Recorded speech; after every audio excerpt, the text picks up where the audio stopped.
Hey everyone. So today, we're going to finally solve one of the most classic PC gaming headaches, getting your PlayStation controller to just work the way it's supposed to. My goal is super simple. By the time we're done here, you'll know exactly how to use DS4Windows and just game without any of the weird issues. I mean, we've all been there, haven't we? You're so ready to play, you plug in your DualShock or your brand new DualSense, and absolutely nothing happens. Or you get that infamous double input where one button press registers as two and your character just goes haywire. It's so frustrating, but honestly, the fix is way easier than you think. All right, let's get right into it. The very first thing, and I'm not kidding, this is where most issues start and end, is just making sure the software is actually up and running.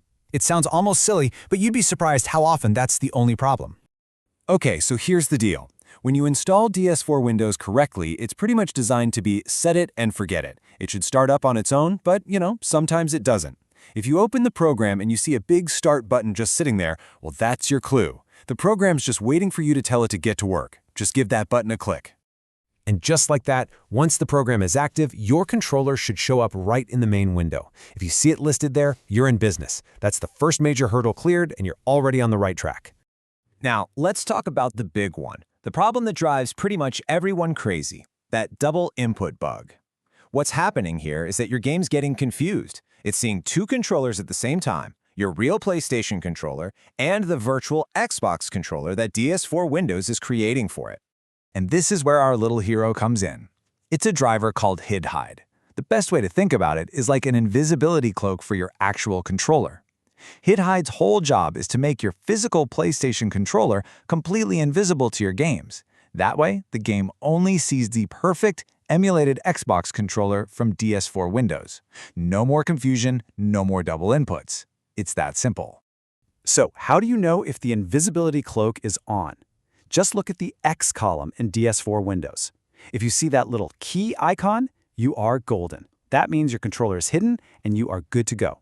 But if you see an X, that means your real controller is still exposed, and that's exactly where you're going to run into those double input nightmares.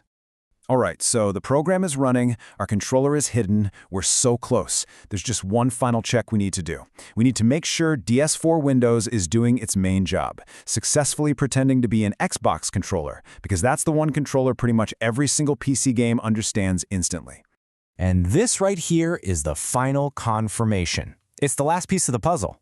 When you see that word default under your profile, that's basically DS4Windows giving you a thumbs up and saying, yep, I'm now speaking the language your PC games understand. This is it. This is what you're looking for. Under that selected profile column, you just want to see that one word, default. If you see that, congratulations, mission accomplished. Your PlayStation controller is now, for all practical purposes, a native PC controller. So let's just do a super quick recap of that perfect setup. Number 1, the button says stop, which means the program is actually started. Number 2, you see the little key icon in the X column, meaning your controller is hidden. And number 3, the selected profile says default, which means it's emulating an Xbox controller. That's the trifecta. You get those 3 things, and you're set for flawless gaming. And that's really all there is to it. You did it. The setup's done, the troubleshooting is over, and your controller is ready for action. So the only question left is, what game are you going to fire up first? Go have some fun.